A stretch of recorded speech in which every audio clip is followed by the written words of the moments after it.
Being that it's already bad now, when you've got someone like Eric Adams, who at least, at one point used to be one of them, right? He used to wear the uniform, used to be in that line of work. If the morale is bad now, then I can't imagine what happens when you've got Zoran Mamdani as the mayor, who not only wants to defund the police for a clear liberation, but he also wants to disband the SRG. I don't know about you, but it would make me uncomfortable just to go and go to work. Can you give us the perspective from NYPD or law enforcement as to how they would break this down for the everyday viewer?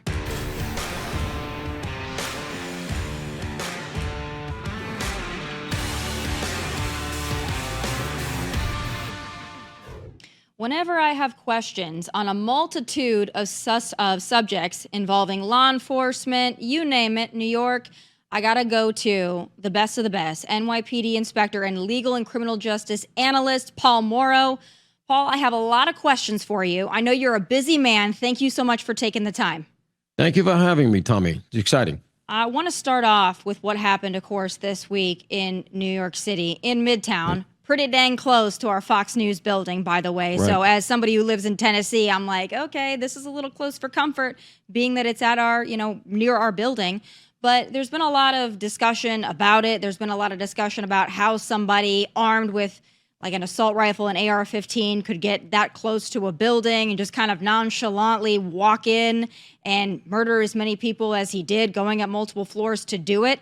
Can you give us the perspective from NYPD or law enforcement as to how they would break this down for the everyday viewer? Yeah, so I would say a couple of things. First of all, the security in the building, as in most Midtown Manhattan buildings these days, especially after Mangione, is pretty good. But one of the things you just cannot prepare for if you're private security is somebody doing what this guy did, is walking in with a semi-automatic weapon, starting to spray the lobby, and then proceeding to the elevators. So there's that. There are other things you can always do to try to harden the target, but at some point it becomes a little bit of a cost-benefit analysis that doesn't necessarily work for people who have to come to work every day. So this guy, because he was all in, we got very lucky. It could have been a lot worse. First of all, he went to the wrong floor. Had he gone to the correct floor and actually managed to acquire the target that he seemed to be, according to the reporting, going after, which is the NFL, through some belief that they had caused his mental issues, this could have been a lot worse. It feels like a couple of things went right. First of all, okay, he gets off at the wrong floor, but then he hits one target, unfortunately, tragically, to one woman that he does shoot. But I think at that point, if I'm reading the tea leaves correctly and some of the stuff I'm hearing, at that point, he was kind of stuck. There was nobody else around. They had all barricaded themselves inside. And that's when he decided to take his own life. So where I'm going here is, I think as the story generates and we get more and more information, I think that we're going to find out that some of the protocols that were in place in that building actually did work. You can only do so much, as I said, and that's why tragically we do have the loss of life that we did. But in terms of the building, I think there are going to be some lessons learned that are, cut maybe negatively, but also going to cut positively. From the police perspective, everybody goes. All right, I worked that command. I know that precinct. Everybody in Midtown is going to go. There's not going to be kind of some of the stuff that we've heard with some of the school shootings where there's some hesitation. We're waiting for a boss to tell us what to do. There's an active shooter. They're hearing the gunshots. They're all going in. But that said, it's a complicated situation once you get in there because it's a high rise. You don't know what floor you're dealing with in the immediate aftermath. You need a boss. In this case, it's going to be the front line, the sergeant, who's going to take control of the situation. And you don't want everybody running all over the place. You have the risk of a friendly fire incident and stuff like that. So you need a good sergeant to lock control on the situation because everybody's going there to try to help. Looks like a lot of that went right. Again, there'll be a postmortem to figure out what we did right, what we did wrong.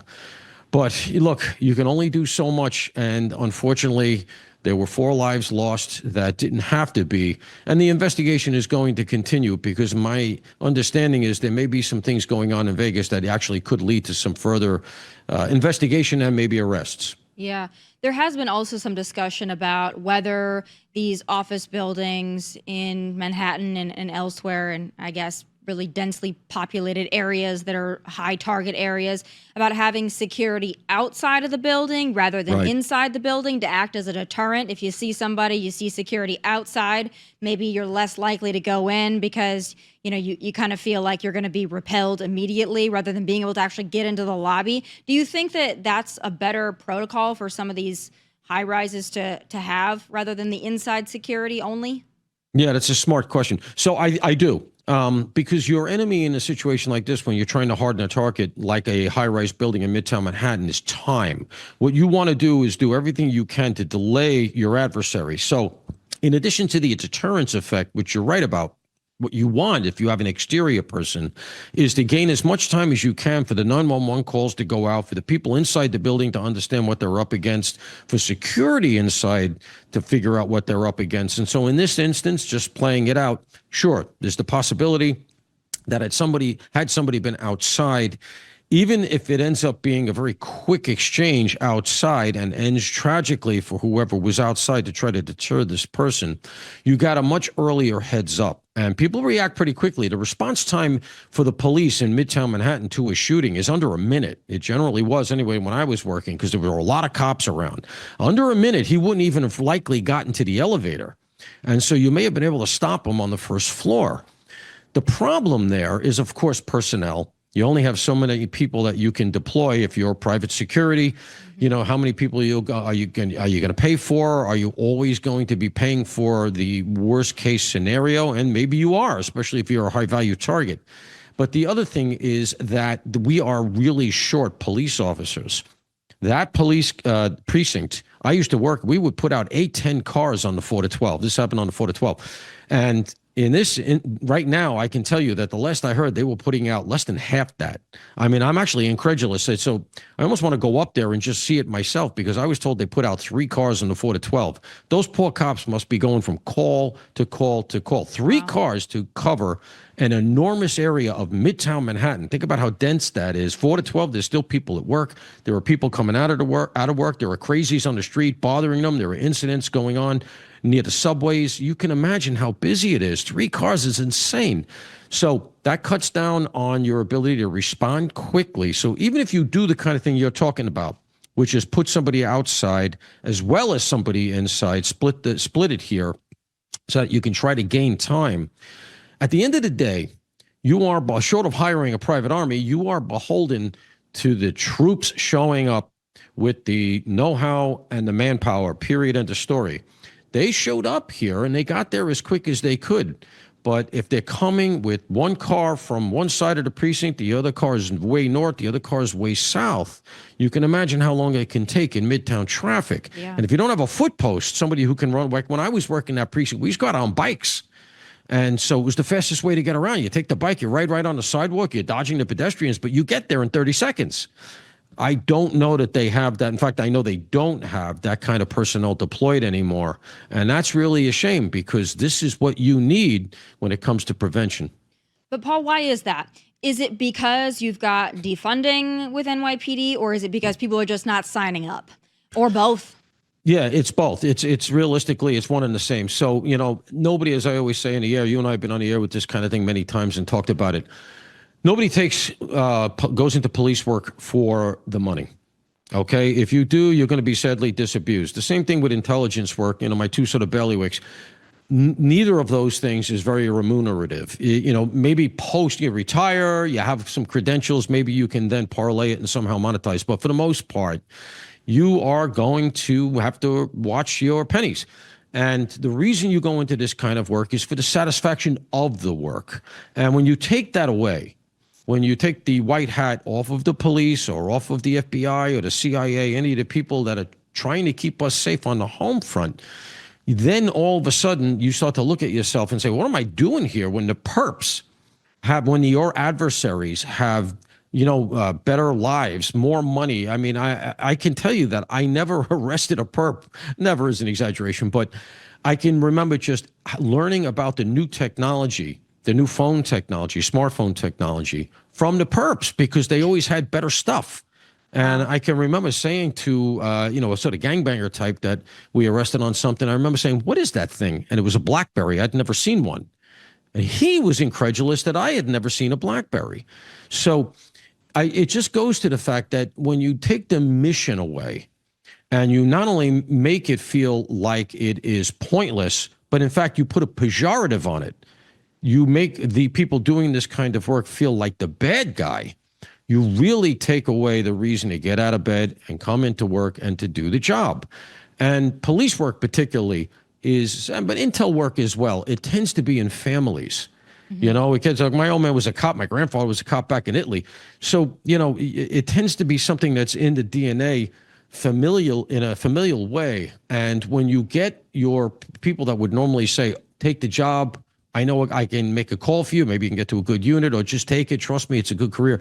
When they're telling you the reverse, yeah, you know, when they're telling you, don't take that job, are you kidding? Go do something else, do anything.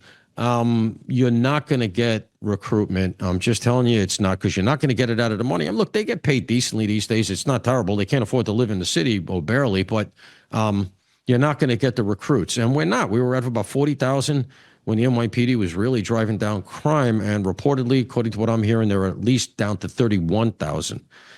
That's almost a quarter of the department taken away.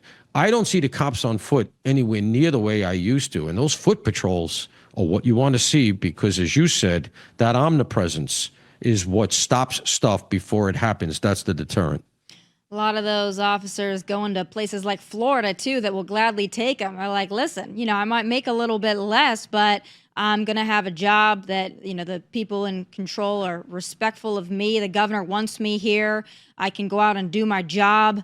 And I think that's a big part of it. And I think it's going to only get worse if you guys get Zoran Mamdani. I mean, I know we've talked about this, but being that it's already bad now, when you've got someone like Eric Adams, who at least, you know, at one point used to be one of them, right? He used to wear the uniform, used to be in that line of work. If the morale is bad now, then I can't imagine what happens when you've got Zoran Mamdani as the mayor, who not only wants to defund the police for queer liberation, but he also wants to disband the SRG. Can you speak to that a little bit? Because I know he's all over now saying, oh, I take it back. Well, we know it wasn't long ago you were saying, we know, defund, queer liberation and the like. So I don't trust this new change of heart.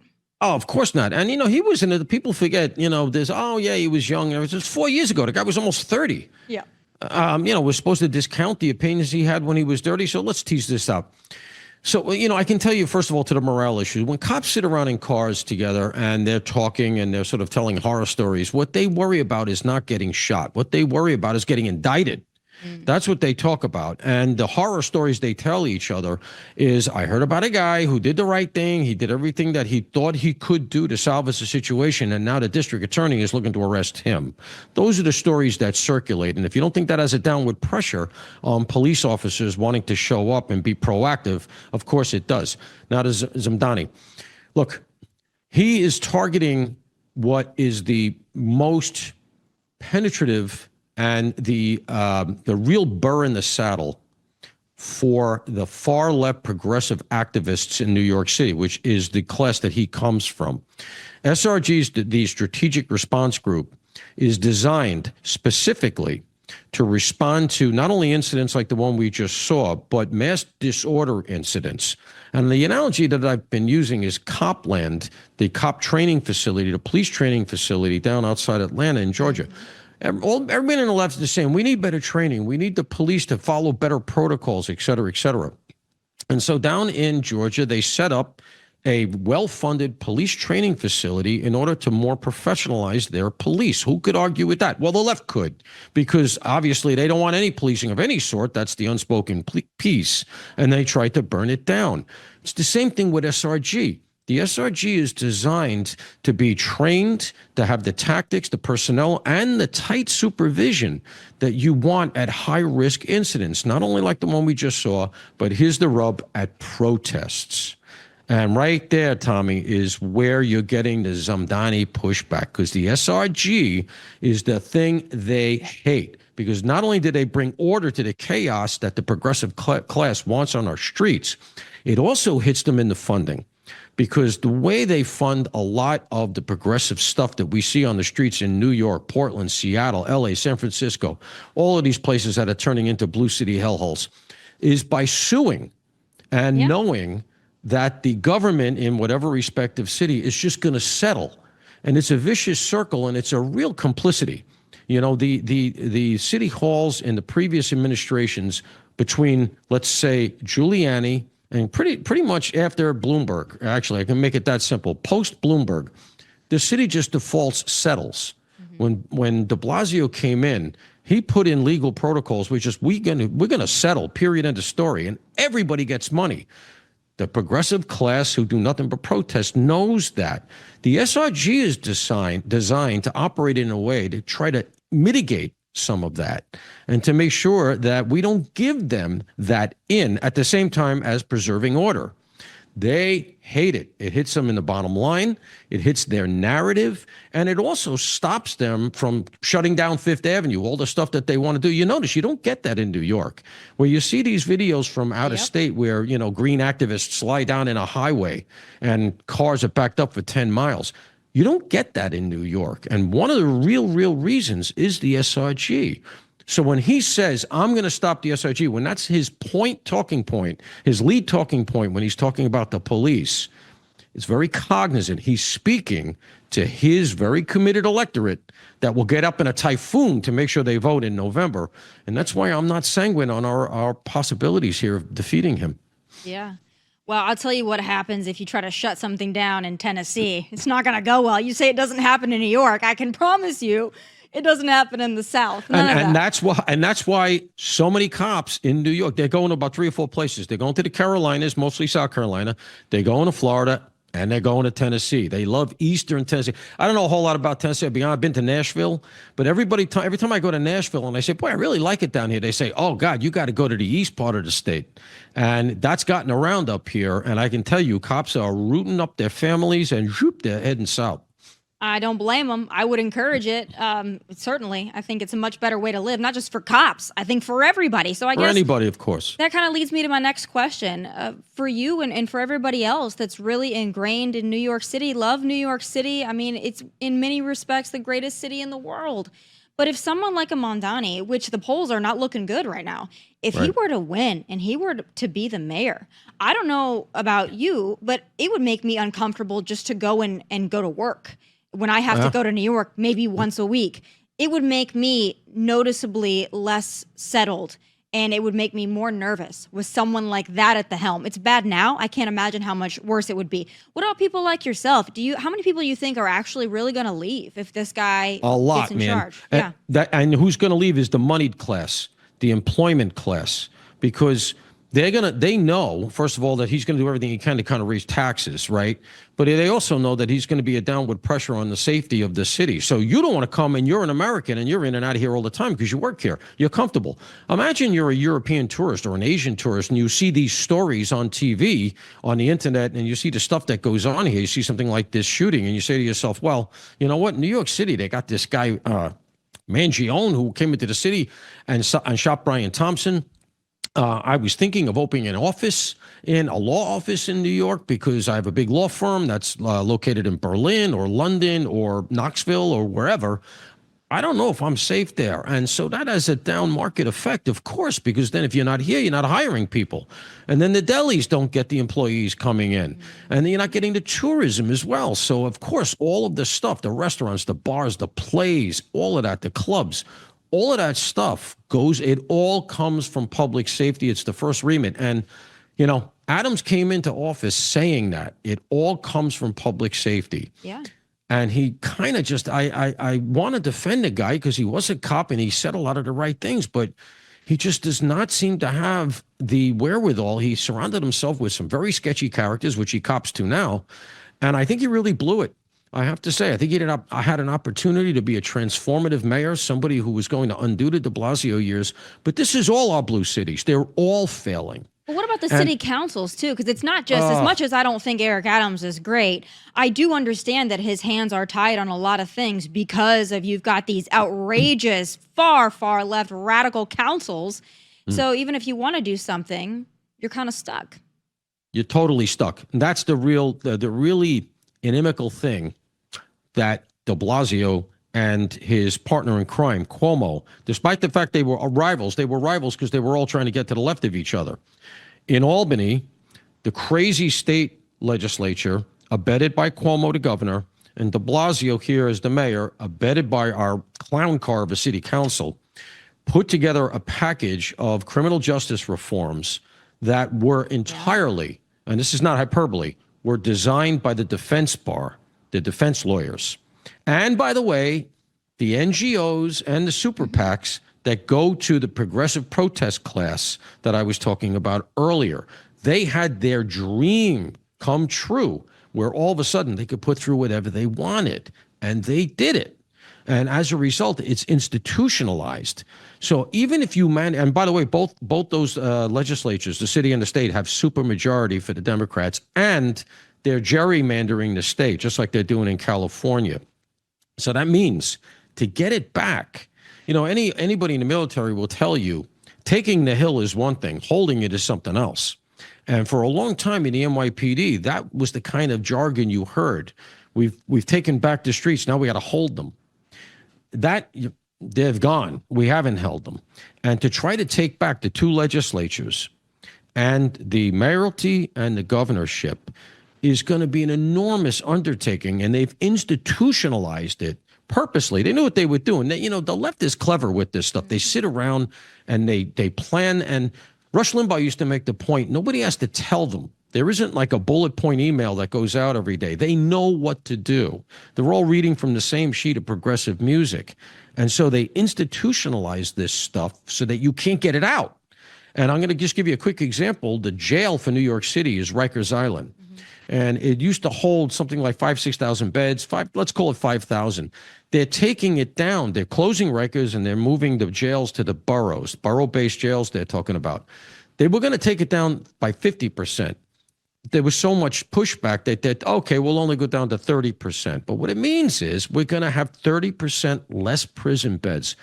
Tomi, we don't lock up anybody now. Can you imagine we're going to go down 30%? But it's baked into the cake. They're building those jails, and there's nothing we can do about it. And so New York City is going to fail. The thing that's always dragged New York City out of the doldrums is the fact you had Wall Street here. The money was here. And then all the attendant businesses and the lifestyle. When all of those banks decamp, and they're all going to Sarasota, they're going to Miami, they're going to Texas, I'm sure Tennessee, you're taking all those jobs, but you're also taking New York's reason to exist. We don't need the port anymore. The Port of New York is a dead letter. I mean, nobody comes to the New York on the Port of New York on the west side, which was traditionally what drove this city back in the day. Then it became financial. If you take all of that away, what do we need it for? Not for the lifestyle, because it's dangerous. Everybody's going to go to these mid-sized and small cities that are better run, better policed, safer, more fun. And, you know, all the restaurants and all sort of crap. You can get good pizza in Korea these days. You know, it used to be like, you know, you can't get pizza west of the Hudson. Don't get Italian food west of the Hudson. Those days are over, man. I was out in Boise, Idaho for the Koberger thing. The food was great. So I think New York needs to get over itself, because it's a very good chance we get Mamdani. We don't come back in our lifetimes. Wow. What a sad state of affairs, but also what a great advertisement to come everywhere else. We just hope that the people that are coming, they understand the failures and they don't try to bring us as socialists, because it's not going to work here in the South. But I fear that that's the direction the Democrat Party is going. And I live in a blue city in a red state. Nashville's a blue city. We've already got a joker of a mayor, but at least he's not a socialist, dang near, but he's not. And we've got a very red state that clamps him down. You don't have that here in Tennessee, where these lunatic blue city mayors can just run wild because you got a very red state that keeps things in order. That's right. Y'all don't have that. Paul, I would also say Fox News headquarters, it's a beautiful building. You could probably build it right here for half the size and half the time. And I'm telling you, Fox News would look beautiful in Tennessee, or it would look great in Texas, Florida. Oh, it's music. I love it. I love it.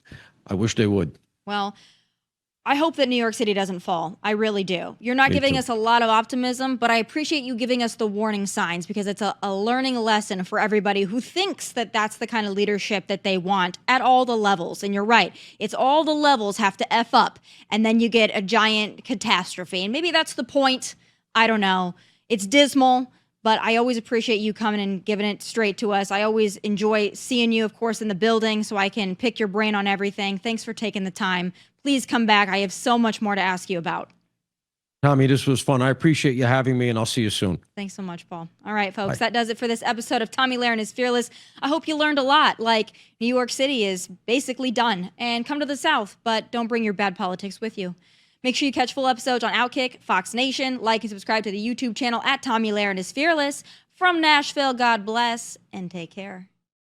Hey, thanks for watching. If you want more of my hottest takes, must-see conversations, and of course, my final thoughts, click here and make sure you subscribe here so you never miss a beat. I'll be here every weekday, and I hope you'll join me.